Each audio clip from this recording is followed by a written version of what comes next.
In the heart of Nazi Germany, when fear loomed over every corner and people were forced into silence, one girl showed incredible courage and raised her voice. Her name was Sophie Scholl. At just 21 years old, she set an example that still echoes in hearts and minds today. This is the story of a young woman who fought against Hitler's tyranny with her voice and her truth. Sophie's life was short, but her impact was so profound that even now she reminds us that truth and bravery never fade. Sophie Magdalena Scholl was born on May 9, 1921, in a small town called Fürstenberg, Germany. She was the fourth of 6 siblings in a close-knit and open-minded family. Her mother, Magdalena, was a deaconess who instilled strong moral values in her children. Her father, Robert Scholl, was the town's mayor and a staunch opponent of the Nazi regime. From a young age, Sophie was sharp-minded, curious, and deeply empathetic. She loved reading books, drawing, and spending time in nature. But as she grew older, her world began to change. In 1933, when Adolf Hitler seized power, Nazi propaganda spread like wildfire. Freedom was stolen, and fear gripped people's hearts. Sophie and her siblings initially got swept up in the tide of nationalism.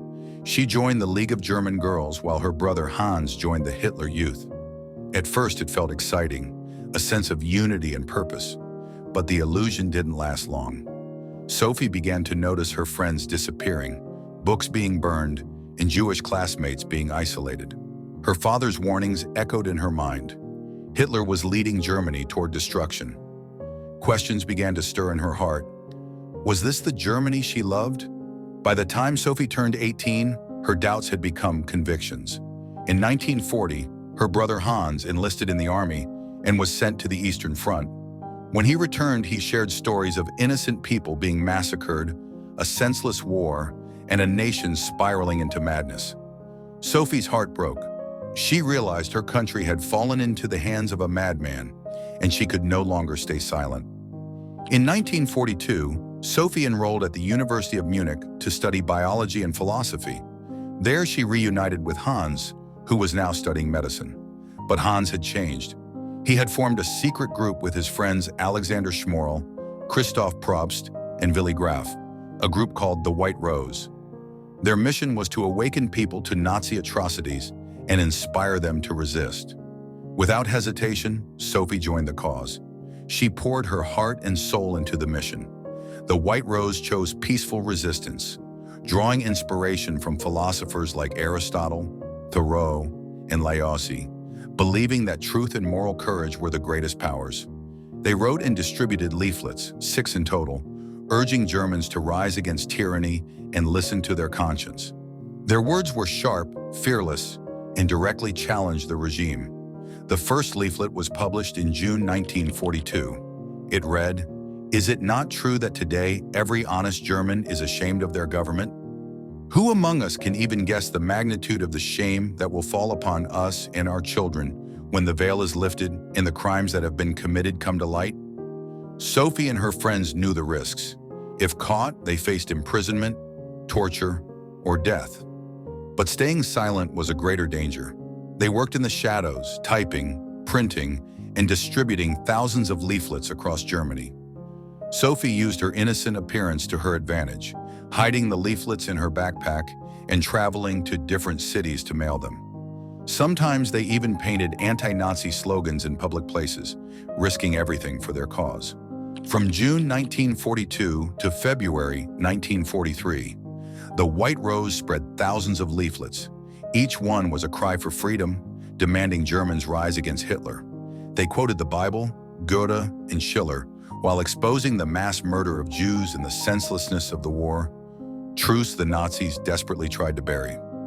One leaflet declared, "We will not be silent. We are your bad conscience. The White Rose will not let you rest." It wasn't easy. The Gestapo nearly caught them several times, but they never stopped, believing their words could spark a revolution.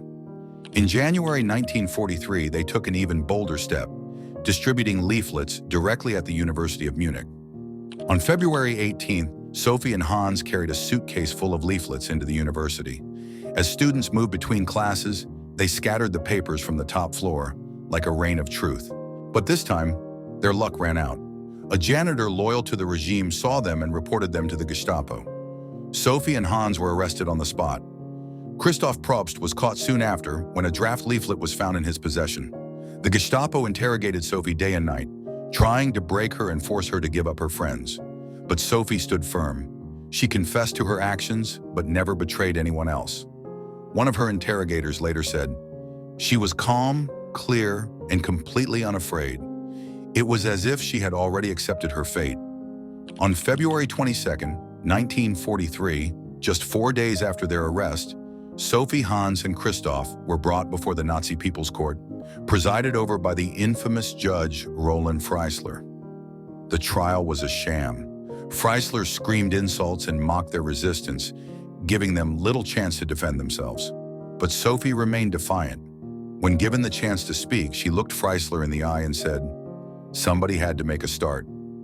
What we wrote and said is believed by many others. They just don't dare to speak out as we did."